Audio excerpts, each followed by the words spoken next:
Hey guys, it's Dani. I'm so excited for today's video because it finally happened. My black orchid has bloomed. Now, if you're new to orchids or even new to my channel, no, you're not being tricked. This is not a camera trick. It's not artificial coloring and post-production. It's not even food dye used with this orchid. What you are seeing is truly 100% a black orchid. Now that I've got you all intrigued, let us talk, shall we?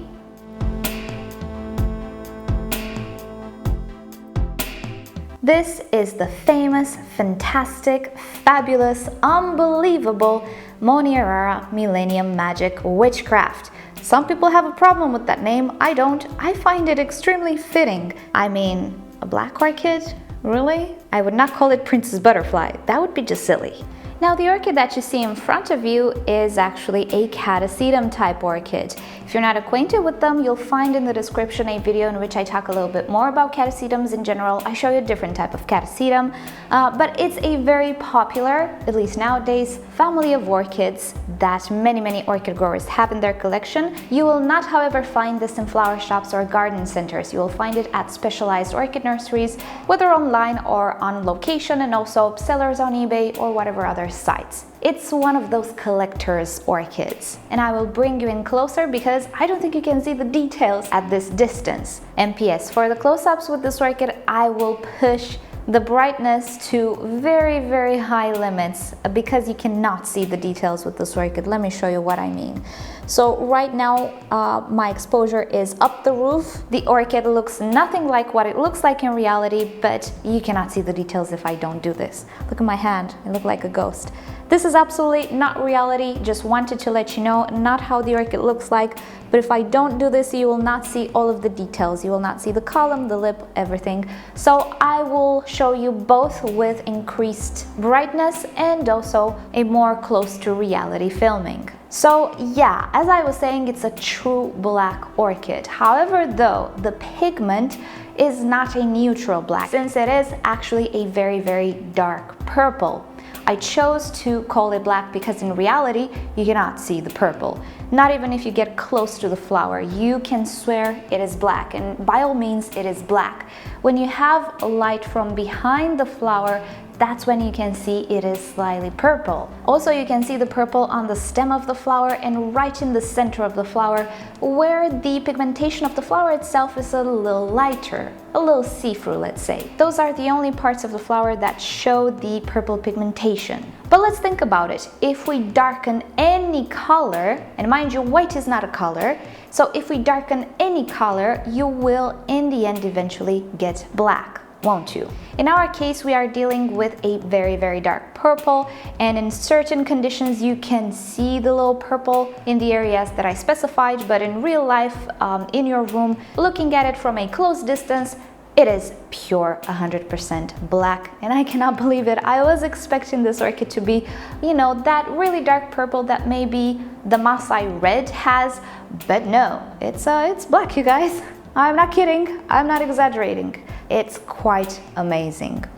Now, bonus, the flowers are not tiny. You can see here, they're almost half of my palm, which is quite the considerable length. They also have a lot of structure to them. They have quite a broad lip, which looks very velvety. It doesn't feel velvety, it feels waxy. It just looks like it would be soft, but it's not. We also have quite the nice looking column. To me, it just looks like a bird. If the lip would have been slightly more vertical, then it would definitely look like a bird in flight. And you can see the petals and sepals in the back being quite straight, actually straighter than I expected. For me, the most interesting features of the flower are the column and of course the lip. I would advise you not to poke around the flower too much because it can shoot out pollen. Many Catasetum or Catasetum types have a trigger mechanism which is designed to facilitate the work of pollinators, and if one pollinator touches the little trigger, the pollen shoots and gets stuck on that particular pollinator. And if the pollinator is your finger, then it will get stuck to your finger. It's not the end of the world, nothing is poisonous or anything about this plant. However though, once the pollen is triggered, the flower will not last long. By tomorrow you will start to see it starting to lose a little color, start to fade away, and in a few days it will completely fall off. And we don't want that. We don't want to shorten their life, do we? Now, about the fragrance. This orchid is indeed fragrance. And you might know that I already have the Cycnotus Wine Delight, which is another very popular hybrid. That orchid has one of the most interesting fragrances in the entire orchid kingdom. It smells like a pharmacy, but in the good way. It smells like vitamins, artificial flavors, vitamins, cough syrups, but in the good way, I have to say. The Monnierara Millenium Magic doesn't have such a strong fragrance, so if you don't like that type of fragrance, don't worry. This will not kick you out of the house. At least my particular individual doesn't have a strong fragrance. However though, we're not moving past the pharmaceutical field, let's say. If the Cycnotus Wine Delight smells like a pharmacy, this smells like medicine. And I do have a memory in my childhood. There was this Chinese cream, I think it was made from a root. It had a very, very potent smell, a very medicinal smell, might I add. It smells like that. If you don't know that particular cream, well, it's stingy. Not stinky, but stingy. You smell it and you're like, ooh, that's spicy in a way, that's medicinal. It feels like it's a root meant to help with inflammation. As I was saying though, you will only feel the fragrance if you stick your nose into the flower. I actually didn't notice much difference between night and day. I think in the daytime it smells a little bit more, but in the nighttime I can still feel the fragrance. So my particular individual is not super fragrant, which is great because I imagine some people do not appreciate these types of fragrances. I find them interesting. It's not a perfumey and pleasant type of smell, no, but it's very interesting. Oh, I think Bill here on YouTube said this orchid smells to him like licorice. Maybe. It's not sweet, but it is potent. That's all I can say about it. Okay, I just got another memory in my head. You know those mints, the green mints that are coated with sugar just to make the experience a little bit more pleasant, but then when you get to the actual mint, oh my, sinuses are happy, but you as a person are not? It smells like that. Minty, medicinal type of a fragrance. I don't find it to be sweet, but hey, that's just my nose.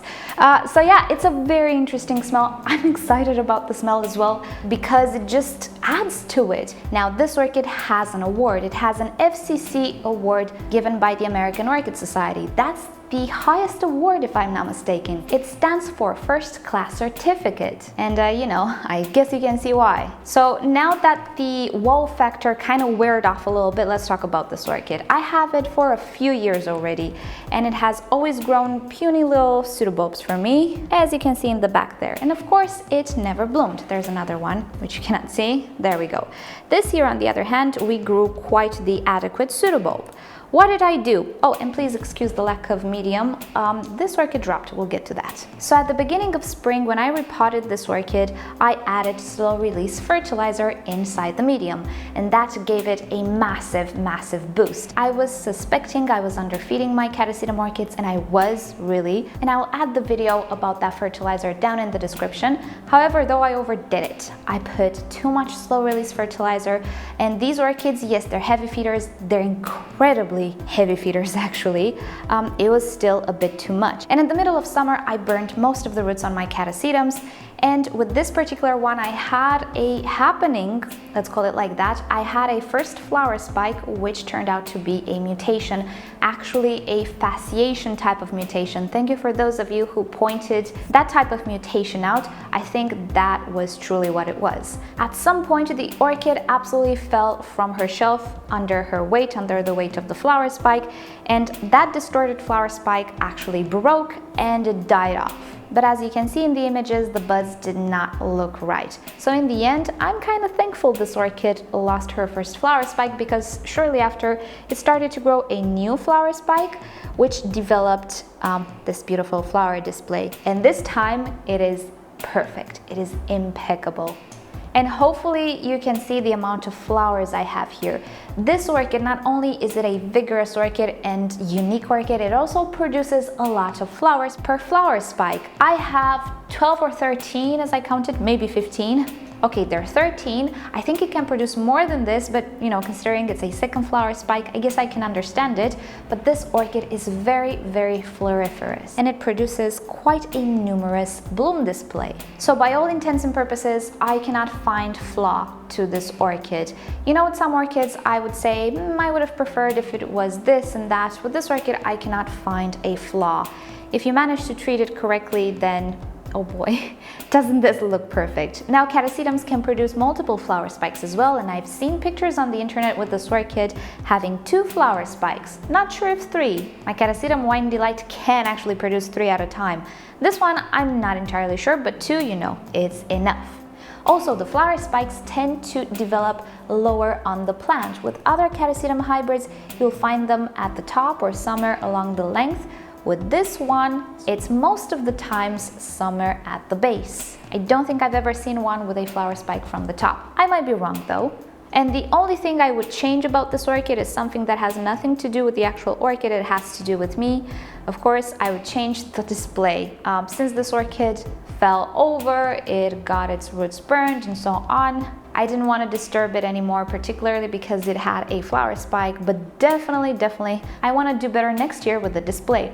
Another thing to keep in mind, the flowers are heavy. So now I need to rest the entire flower spike on something on my shelf because it will absolutely break the flower spike. Which, the flower spike is not very thin, but it's too thin for the amount of flowers. So maybe you should keep that in mind. And if you feel that the flower spike is too heavy or the orchid might actually lose her flower spike, do rest it on something because it's a shame to lose it. If you put it in water, I don't think it's gonna bloom. And that's about it, I think, with this orchid. It is absolutely gorgeous, fantastic. And it's not actually the only black Catasetum on the market. There is also the Fred Clarkiara SVO After Dark, something of the sorts, which I have, but it's kind of young. It is a young plant. I don't think it's blooming size. I'm not entirely sure which one came first, this one or the other one. I know that the certificate was given to this plant in 2013. It is a recent hybrid. The other one, I'm not entirely sure. I know the other one has a certificate as well. But who came first? I don't know. If you guys know, let me know in the comments below. But definitely it is, by all intents and purposes, in my eyes, a black orchid. So, thank you so much for watching. Hope you've enjoyed this. And you know the drill. If you did, give this video a thumbs up. If you hated it, give it a thumbs down. Subscribe to my channel for regular orchid videos. And don't forget to turn on notifications so you never miss a video. And with that said, I'll see you all next time. Bye!